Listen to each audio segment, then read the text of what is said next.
أعوذ بالله من الشيطان الرجيم. بسم الله الرحمن الرحيم. Allah Teala'ga har bir maqtovlarimiz, hamd sanalarimiz bo'la ko'rsin. Payg'ambarimiz Muhammad Mustafa sallallohu alayhi va sallamga yurak turlarimizdan chiqqan salovat sharifalarimiz erishsin. Muhtaram qardoshlar, Alloh Teala shu juma kunlarini bizga xayrli, barakatli kunlardan qilib, Alloh Teala bizga g'ibodatlarimizning ajr savoblarini orttira ko'rsin. Yuraklarimizga ixlos iymon bersin. Hamda yoralarimizga muhabbat, ulfat, mehribon shafqat bilan qardoshlik hislari bilan yashovlarimizni nasib eylesin. Muhtaram qardoshlar, bizning endi aytganimizcha mana Rabiul Avval oylari bor, shulay bitdi, alhamdulillah. Shunga ko'ra da Rabiul Avval oylarida biz payg'ambarimiz sollallohu alayhi vasallam turunda, anga salovat turunda ko'proq yoshiroq silashishga deb silashgan edik. Hamda endi bugun shu salovat turunda silashib ketiribmiz inshaalloh. G'afu etегез endi agarda azroq qisqaroq tutsak shulay bit endi. Lekin aytib ilgariga kerakli birlarni. Muhtaram qardoshlar, eng birinchisi biz shulay bit payg'ambarimiz sollallohu alayhi va sallamga salovatni aytirga tegishmiz. Bu bizning burchimiz. Nechun burchimiz? Alloh taolo Qur'oni Karimda aytadi: Bismillahirrohmanirrohim. Innalloha va malaikatahu yusalluna alan nabiy. Alloh taolo ham farishtalar payg'ambarimizga salovat aytadilar. Alloh taolo ham farishtalar aytadilar. Farishtalar bizdan yaxshiroq. Payg'ambarlardan ular yaxshiroq bo'lmasa-da, ular bizdan yaxshiroq. Biz shulay bit endi gunohli bandalar baribir. Alloh taolo ol butun kishidan yaxshiroq. Shulay bit. Lekin ularda aytadilar salovat payg'ambarimiz Muhammad sallallohu alayhi va sallamga. Shunga ko'ra biz salovat aytmaymiz ekan, biz yaxshiroqmi Alloh taoladan? Biz farishtalardan yaxshiroq bo'lamizmi? Yo'q, albatta. Biz ularni o'za olmaymiz. Shunga ko'ra ular maqtay ekan payg'ambarimiz sollallohu alayhi vasallamni. Demak, bizda hech shaksiz payg'ambarimiz sollallohu alayhi vasallamga salovat aytirga tegishmiz. Muhtaram qardoshlar, shuning uchun da istin bo'lirga yaramay.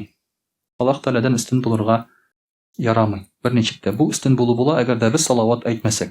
Shunga ko'ra eng birinchisi foydasi shulay bit endi salovat bu payg'ambarimiz sollallohu alayhi vasallam zo'rlov ham bizning diniy burchimiz. Chunki Alloh taolo bizga buni amr etdi. Ya ayyuhallazina amanu sallu alayhi va sallimu taslima dedi.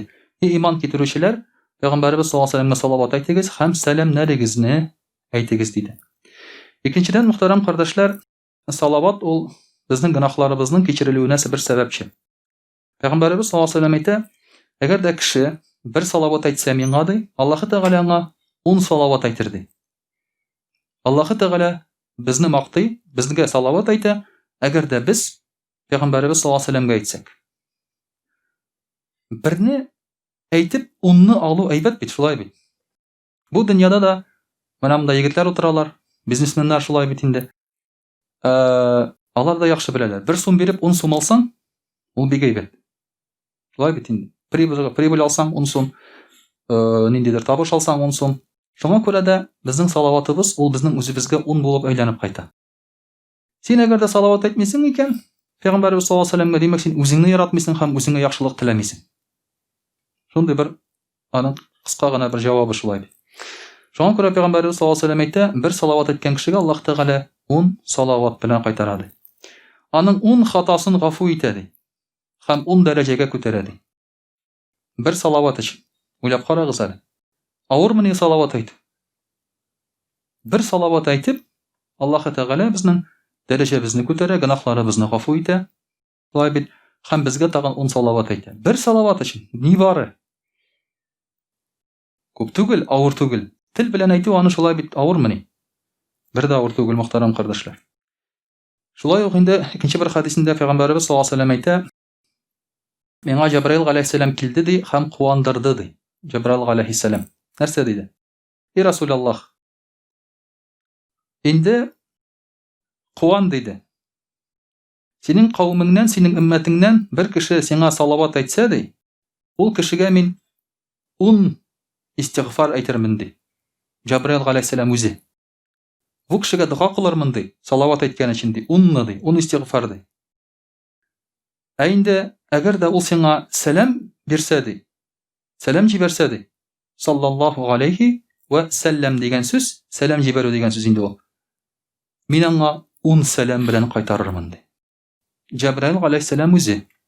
Анда ниндидер иярчен фәрештәләр түгел шулай бит. Җәбраил галәйһиссәлам үзе. Җәбраил галәйһиссәлам ул аерым тора. Җәбраил галәйһиссәламны Аллаһ Тәгалә аерым исем белән атый. Мәлаика ва рух. Бар фәрештәләр, бар аерым фәрештә. Җәбраил галәйһиссәлам бөтен исемнән өстенрәк. Шуңа күрә менә ул үзе ди, мөхтәрәм кардәшләр, безгә истигъфар кылып һәм сәламны кайтарыр ди. 10 тапкыр, бер тапкыр гына түгел. Шуның өчен дә менә бу кадер хөрмәтне шулай күреп китик шулай.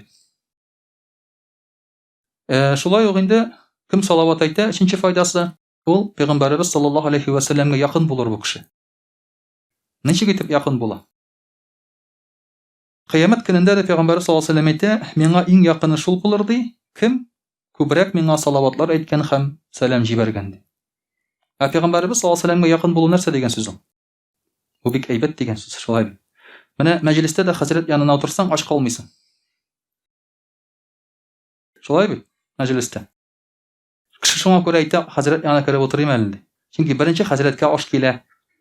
Аңа куйгачын аның янындагы кешегә бирәләр шулай бит инде. Истәл уртасында берәр нәрсә торса да, хәзрәткә алып биреп җибәрергә тырышалар барбер. Беркемне алай карамыйлар бит анда. Шуңа күрә дә якынрак булган саен, шулай бит инде хәзрәткә аш калмыйсың.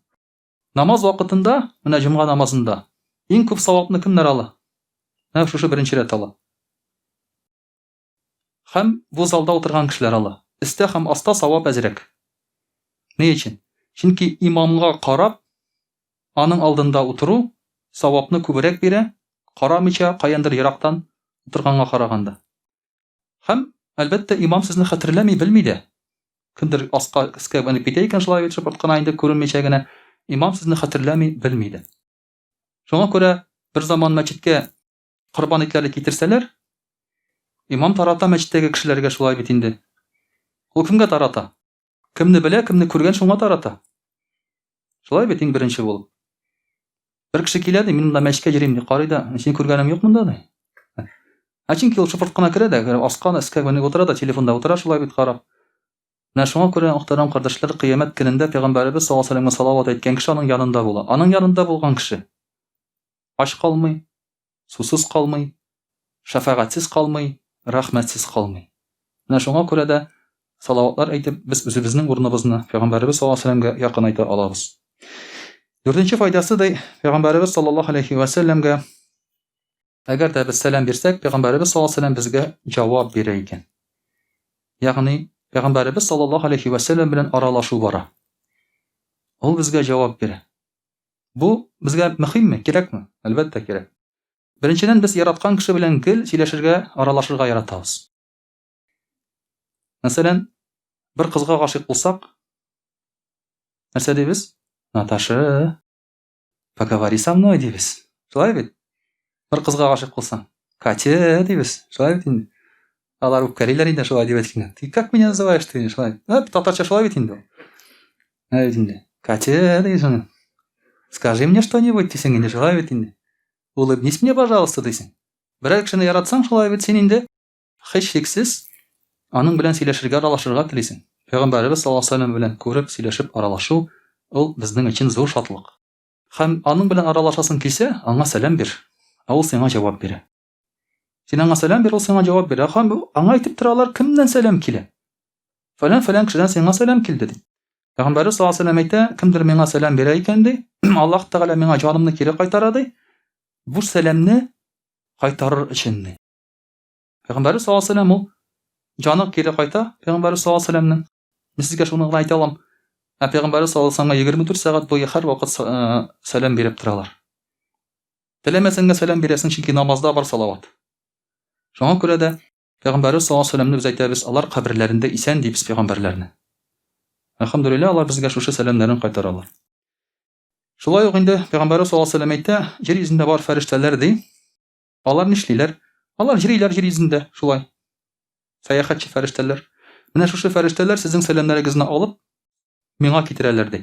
Ягъни Мәдинәдә яннан киткәндә, сиңа фәлән кешеләр, фәлән өммәт, фәлән шәһәрдән шулай дип сәлам бирде дип әйтәләр ди. Шулай ук бер файдасы салаватның мөхтәрәм кардәшләр. Бишенчесе, Пәйгамбәрбез саллаллаһу алейһи ва сәлләмне әгәр дә без яратабыз икән, салават әйтәбез икән, без үзебез чистарабыз. Чөнки яхшы кеше янында йөрсәң, үзең яхшырасың. Менә начарлык ул иярә. Начар кеше янында йөрсәң, начараясың син. Ләкин яхшы кеше янында йөрсәң, яхшы якка үзгәрәсең. Ул да яхшылык та иярә ул. Начарлык ияргән кебек. Әйтәр бит, дурной пример заразителен диләр. Ләкин яхшы мисал шулай ук иярә. Яхшы кеше янында йөрсәң, яхшы кеше турында уйласаң һәм яхшы кешегә салават, сәлам әйтсәң, дуга кылсаң, мактасаң, әлбәттә син үзең дә яхшырасың, мөхтәрәм кардәшләр. Шуның өчен дә яхшы кешеле янында булу, аны ярату, аның белән элемтә саклау бик мөһим. Мин юкка гына әйтмим, гел мөселманнар янында булыгыз, мөселманнар белән сөйләшегез, аралашыгыз дип, хәтта уйлаган вакытта да мөселманнар турында уйларга тырышыгыз. Начар кешеләр турында уйламагыз. Әгәр сез гел начар кешеләр турында уйласагыз, сез үзегез начараясыз. Күңелдә нәфрәт тула, агрессия тула күңелгә. Шуңа күрә дә гел яхшы әйберләр турында уйларга тырышыгыз һәм яхшы кешеләр турында. 6-нчы да Пәйгамбәрбез саллаллаһу алейһи ва сәлләм әйтә, кем дә кем салават әйтә икән Пәйгамбәрбез саллаллаһу алейһи ва сәлләмгә, әлбәттә инде ул кеше Пәйгамбәрбез саллаллаһу алейһи ва сәлләмне тагын да күбрәк ярата башлый. Ягъни салават әйткән саен Пәйгамбәрбез саллаллаһу алейһи ва сәлләмгә без аны күбрәк яратабыз. Әйтик, синең күз алдыңда Наташа гына булса, син әйтәсең, ул дөньяда иң әйбәт кыз дисең. Ләкин ул иң әйбәте түгел, шулай бит. Әйбәтләр күбрәк, ләкин син аларны инде күрмисең. Күрмисең син аларны. Шуңа күрә өйләнгәч теге матур кызлар күбәя шулай бит. Өйләнеп, тотып карагач, кочаклап карагач, всё, булай икән бу дисең. Теперь я знаю, как это устроено дисең. Надо посмотреть у других дисең. Шулай бит инде. Менә матур кызлар күбәеп китә аннан соң. Ни өчен башкаларны күрә башлыйсың син? Башкаларны күрә башлыйсың. Күзеңдә күренә ул синең алдыңда йөриләр алар. Һәм бызыклык, фәхеш шулай тарала. Шәрә кызларны карап, плакаттан, телефоннан, телевизордан, интернеттан син үзеңнең хатыныңны яратмый башлыйсың. Шәрә кызлар карап. Чөнки алар матуррак. Анда бар фотошоп, анда бар макияж, анда бар пластическая операция һәм башкасы. Һәм син хатыныңны яратмый башлыйсың. Менә дә шулай, мөхтәрәм кардәшләр. Яхшы кеше турында уйлаган саен, башкаларны, шулай башкалардан ерак торган саен, бер кешене мактаган саен, син аны күбрәк олылыйсың һәм зурлыйсың, яратасың. Менә шуңа күрә, мөхтәрәм кардәшләр, Пәйгамбәрбез саллаллаһу алейһи ва сәлләмгә мәхәббәтебез безнең арта, әгәр дә без шушы салаватларны әйтеп торсак. Иншаллах, русчада әйтеп китик. А'уду биллахи минаш шайтанир раджим. Бисмиллахир рахманир рахим. Дорогие друзья, мы сегодня с вами разговариваем про салават нашему посланнику Аллаха Мухаммаду саллаллаху алейхи ва саллям. Мы с вами сказали, что месяц Раби'уль-Ауаль мы будем чаще говорить о салаватах, о пророке саллаллаху алейхи ва саллям, о его жизни и так далее. Это как бы месяц его рождения и смерти. Мы с вами сейчас перечислили 6 пунктов, польз, которые приносят нам салават. Я бы хотел сейчас перечислить 6 другие пользы. Поэтому, кто понимает по-татарски и по-русски, тот получит 12 польз от восхваления пророка, саллаллаху алейхи ва саллям. Кто не понимает по-татарски, тот получит только 6. Но у него есть шанс подойти к своему другу, который по-татарски понимает, и спросить у него, о чем же Хазрат рассказывал там. И этот друг скажет: я не знаю, я спал. Да. Этот друг так скажет. Или я сидел в телефоне. Первая польза, дорогие друзья, или же 7-я. Пророк, саллаллаху алейхи ва саллям, когда мы говорим салаваты пророка, саллаллаху алейхи ва саллям, мы благодарим Аллаха за его посланника Мухаммада, саллаллаху алейхи ва саллям. Почему это так важно? Единственное и правильное, за что мы должны благодарить Аллаха, действительно, это за пророка, саллаллаху алейхи ва саллям. Почему? Потому что мы можем поблагодарить Аллаха за сына, за дочь, за жену, за машину, за дом, за работу, за друзей и так далее, и так далее. Но ничто из этого не укажет тебе прямой путь. Да, они будут рядом с тобой в этом мире. услада для твоих очей, успокоение души, радость, а может и наоборот проблемы создадут. Но никто из них, во-первых, в ахирате не поможет. Во-вторых, никто из них тебе прямой путь не укажет. Прямой путь указал нам пророк Мухаммад саллаллаху алейхи вассалям. Без него мы бы не смогли в рай войти. Без него мы бы не смогли правильно поклоняться Аллаху, правильно благодарить Аллаха. И вообще без него мы бы даже не знали, кто такой Аллах. Возможно, всю жизнь поклонялись мы каким-то истуканам, каким-то идолам, думая, что это Аллах. И никто бы нас в этом разуверить не смог. Почему? Потому что если тебе родители сказали, вот это Бог, ты вот так и считал. Поэтому, дорогие друзья, пророк саллаллаху алейхи действительно спас нас от темноты неверия, вывел нас на светлый путь, на прямой путь, спас в этом мире, соответственно, и в ахирате. Поэтому мы должны благодарить Аллаха за посланника Аллаха, саллаллаху алейхи вассалям, который посвятил свою жизнь нам. Он не посвятил свою жизнь себе и семье. Он посвятил свою жизнь нам. Даже будучи мусульманами, дорогие друзья, мы скорее живем для себя, не для других. Мы скорее живем для себя на самом деле. Даже я, например, мне позвонят в 12 часов и скажут, что у меня умер там отец, брат, сват, приедь, пожалуйста, помоги нам. Я скажу, во-первых, я трубку не возьму. 12 часов, когда позвонят. Да? Ну, я говорю, значит, какой-то, например, хазрат имеется в виду, да? Трубку не возьму. Во-вторых, я скажу, это дело может потерпеть до утра. Я скажу. Потому что, ну, действительно, 12 часов ночи, ну что я приеду там сделаю, да? Он что, он умер уже, он не встанет? Я говорю, ну, потерпит до утра. В-третьих, я скажу, у вас есть ближайшая мечеть рядом? Вот туда сходите, там есть специалисты, которые вам помогут. Понимаете? Даже будучи мусульманином, вот некоторые хазряты могут вот так вот сказать. Но пророк, саллаллаху алейхи, обратись к нему в любое время, он так не говорил. Он никогда не говорил «нет». Ночью, днем, утром, вечером. Он себя посвящал умме. И когда он умирал, он говорил «Я уммати, я уммати». «О моя умма, он говорил, когда умирал. А не мои акции, да, не мои дома, жена там. Он так не кричал. Он говорил «О моя умма». Поэтому мы должны благодарить Аллаха за нашего пророка, саллаллаху алейхи вассалям. Если мы говорим салават, то это является причиной милости от Аллаха к нам. Пророк, саллаллаху алейхи, сказал, кто совершит салават и салям мне один раз, тому Аллах дарует 10 милостей. То есть, рахмат, 10 милостей даст нам Аллах Тааля всего за один салават. А милость Аллаха, она, дорогие друзья, ничем не измеряется. Самое дорогое, что есть в этом мире и в ахирате. Также очень большая практическая польза есть от салавата, когда мы что-то забываем, какое-то слово или что-то там, например, забыли, мы можем вспомнить это, сказав салават. Мы говорим салават, Аллахумма салли аля сайдина Мухаммад, и Аллах Тааля дает нам вспомнить забытое.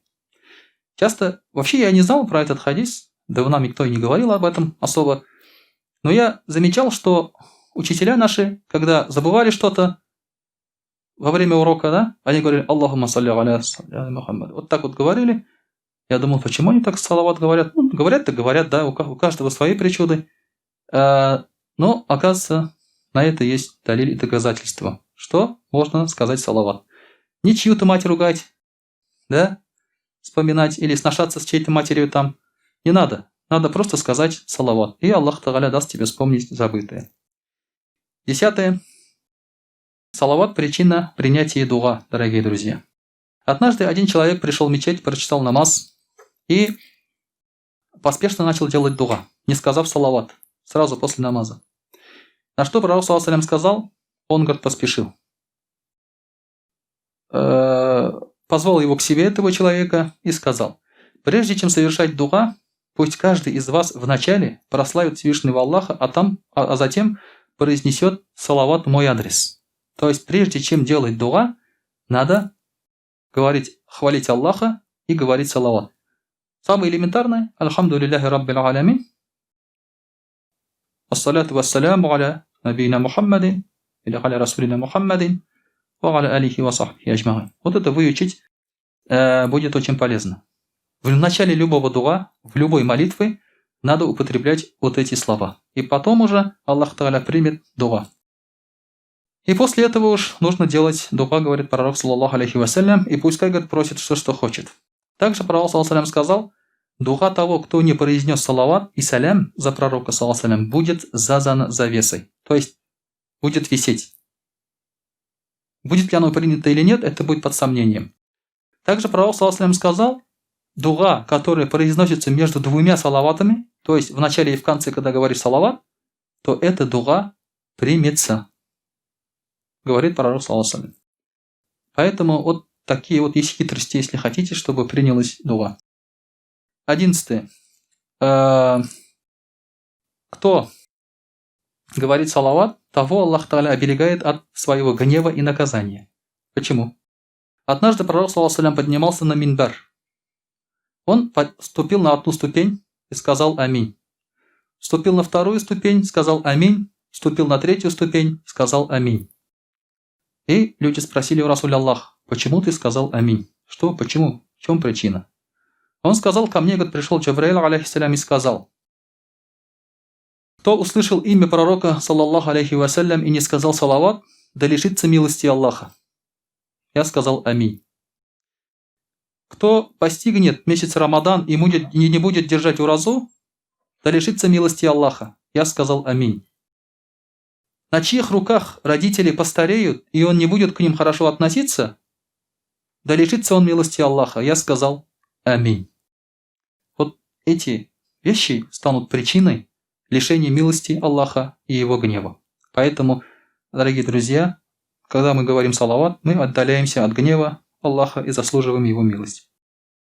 И 12, дорогие друзья, Аллах удаляет невзгоды в этой жизни и в ахирате, когда мы говорим салават.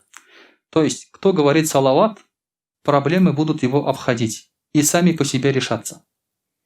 Если у вас есть какая-то проблема, и вы не знаете, как ее решить, или даже не знаете, как просить решения этой проблемы, а подчас мы не знаем, как даже решить ее, надо просто сидеть и говорить салават. Однажды Убай ибн Кааб, рады Аллаху анху, пришел пророк, саллаллаху алейхи, и сказал, о Расуль Аллах, я тебя очень часто и много восхваляю. А сколько как вам надо всего восхвалять? Сколько раз?